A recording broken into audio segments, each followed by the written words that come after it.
Yeah, dude. I was walking out and I just seen her walking out holding her elbow. What happened? She rolled on it. She posted rolled on it. No. I'm sure She like Americana'd herself. Fudge. Basically. Dang. I think when Seco Sid jumped off the. Whoa. Well, congratulations for not having that injury happen to you. Yeah, thank God nothing like that happened. But yeah, nothing too bad. You know, not that I can. You know, I'm sure I'm gonna be feeling it a little bit later on. It was a pretty good fight. Shout out to General Valdez. You know, super tough dude. Nothing but respect. And but yeah, I'm glad nothing too crazy happened. Is that the nastiest thing you've seen? What, that elbow? Yeah. Probably not. I hate seeing anything like that, any like dislocations and stuff. But nah, there's definitely probably been some nastier stuff. So I got to ask first. So you were full of emotions right after the win. Can you kind of talk to me about what you were feeling? You know, why those feelings were so strong? Yeah, I lost my grandpa a couple weeks ago, and I haven't really fully dealt with it yet. You know, just trying to put my head down and keep my nose to the grindstone, get through this fight camp. And he told my grandma and my dad that that's what he wanted me to do if he was to pass away. You know, he was getting sick for a while, so did what he told me to do, and came here and got the work done. And I know he'd be happy, he'd be proud. I'm so sorry that happened. Thank you. Does something like that happening, you know, in the middle of fight camp, does that give you extra motivation, or is that make it much harder to then finish fight camp? A little bit of both. I was, you know, really missing my family. I really wanted to go home and hang out with them, but I'll get to do that now, and it'll be even more worth it. But it definitely gave me some extra motivation. You know, I've had too many people sacrifice too much for me, and tired of I don't want to let anybody else pass away or anything before seeing the success that I want to bring to my family. You know, none of this is about me. I don't care. I would be happy with just going around and doing some missionary work or something, but I know that God's given me some specific talents and gifts and a dream for a reason, so I'm going to take this to the fullest and do everything I can to be the greatest version of myself that I can to inspire others to do the same, and hopefully acquire some resources and a platform to do even more good than I could if I wasn't.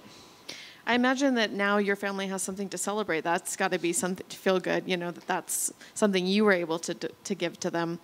You know, obviously you mentioned it was partly difficult to go in there. Was there extra pressure, you know, having to perform because of what you just told me, but also because, you know, maybe you needed to fight for your job? Was there pressure of like, I've got to get a win?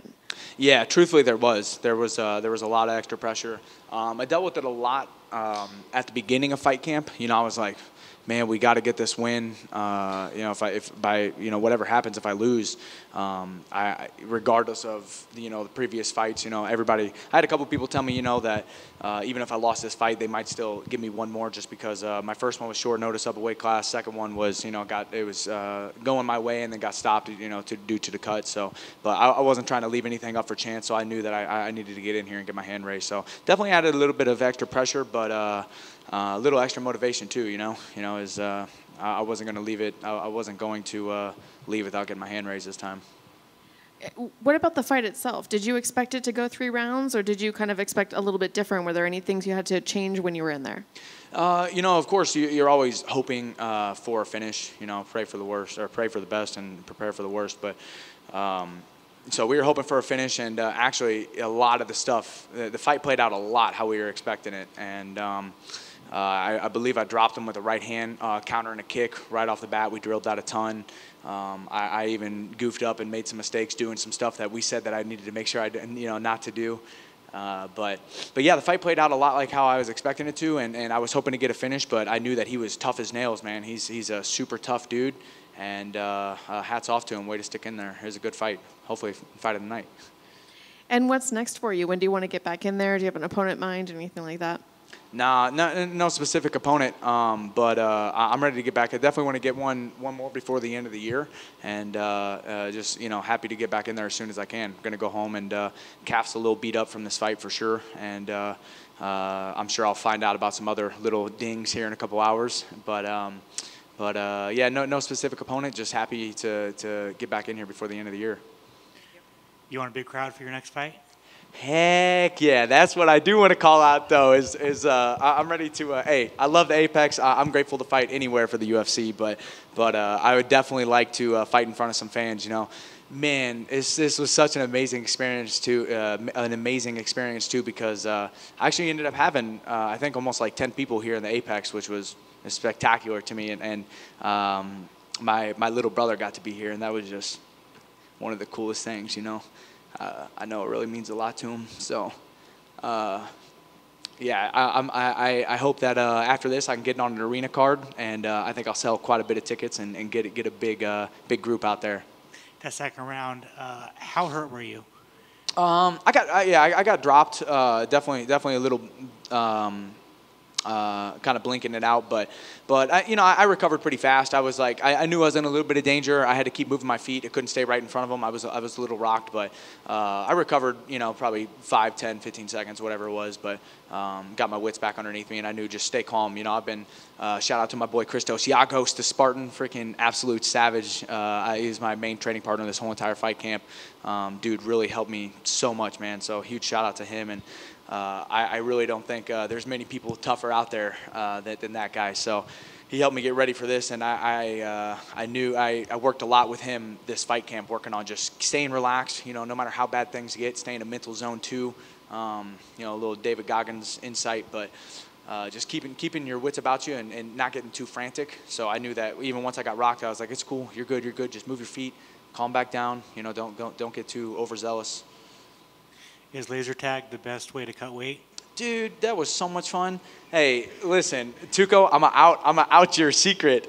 My boy Tuco, freaking, when was that? A couple days ago, but we were a couple days out from, I guess it was Thursday. It was the day before weight cut. Yeah, Thursday, day before weight cut.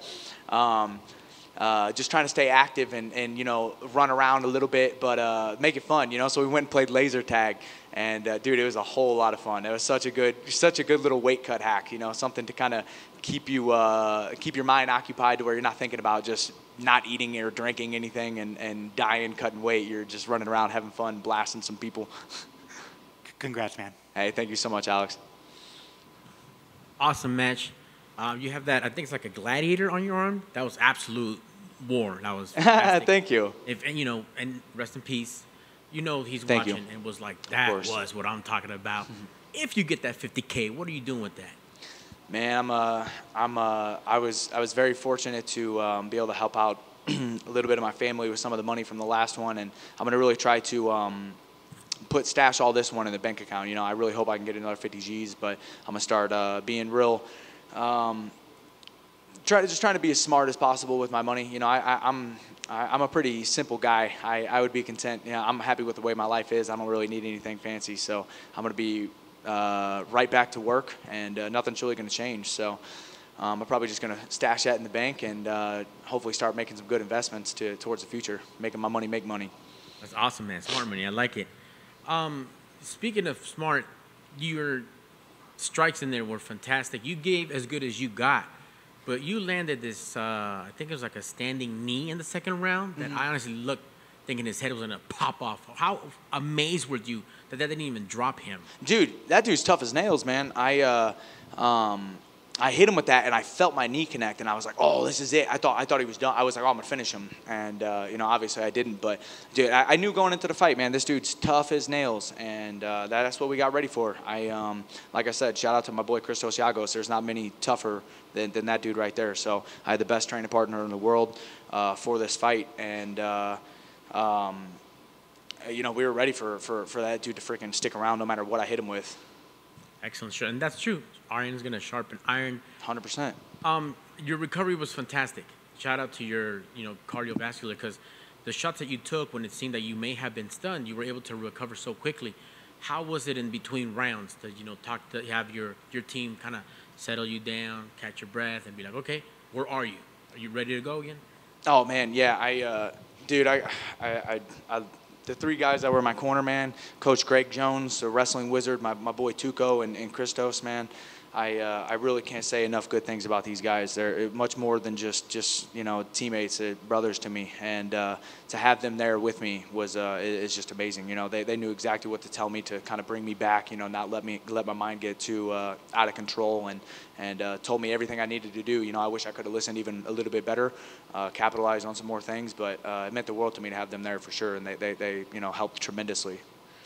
Awesome. Congrats on the win, my man. Thank you so much, buddy. On your Instagram, you posted you climbed Red Rock the other day and took a deep breath. How much does like just taking a break for your mental health during training camp means to you when you get to do stuff like that and just reflect on your career and life? Yeah, man, dude, I'm so in love with life, man. I love fighting so much. I love fighting so much because I think it's the most analogous thing to life. Life is the fight for all of us, man. We all got battles that you know, we got to fight through on a daily basis. But you know, I realized along the way in this journey of fighting that it was never about being a world champion MMA fighter. It was just about being a champion at life, you know. So getting to go explore and check out God's beautiful world that he gave us, man, is one of my favorite things to do. I haven't gotten to do it enough, but Red Rocks was definitely super sick, and it was so cool to kind of definitely put me at peace and at awe, you know, just looking out and just being like, man, how spectacular is this, you know? So it's definitely, it's super good to be able to do stuff like that, to kind of disconnect, and a lot of times we let our fears and our anxieties kind of override our mind, and it's good whenever we can kind of calm our nerves and just kind of get ourselves to chillax a little bit. Yes, sir. Thank you. Absolutely. Thank you, guys. Good? Thank you, guys.